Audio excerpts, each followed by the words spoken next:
We are getting close to the beginning of building a new Key Bridge. Today was supposed to mark the start of pre-construction phase, but the weather that has forced a pause until at least later on this week. Governor Wes Moore says they have been on track and rebuilding was one of those original objectives when the collapse happened. Take a listen. While the Key Bridge unfortunately collapsed during our time, the Key Bridge will also be rebuilt on our watch, and that work has already begun.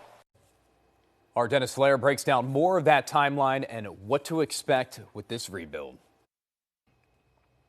Here's what we know so far of the Key Bridge rebuild timeline. Sometime this week, the pre-construction phase of the rebuild is set to begin. Now, according to the Maryland Transportation Authority, or the MDTA, this means the topographic surveys, which is where they'll check the height, depth, size, and other features of this location.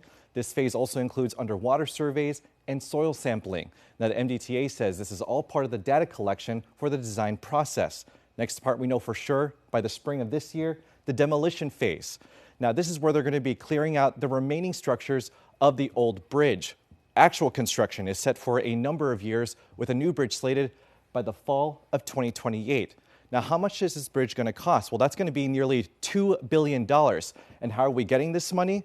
Well, from the federal government. This funding, it was included in the latest federal spending package that helped avert a government shutdown. Now, the Kiewit Infrastructure Company, that is based in Omaha, Nebraska, they will be designing and constructing the new bridge. MDTA approved their contract bid back in August. Back to you. All right, Dennis, thank you.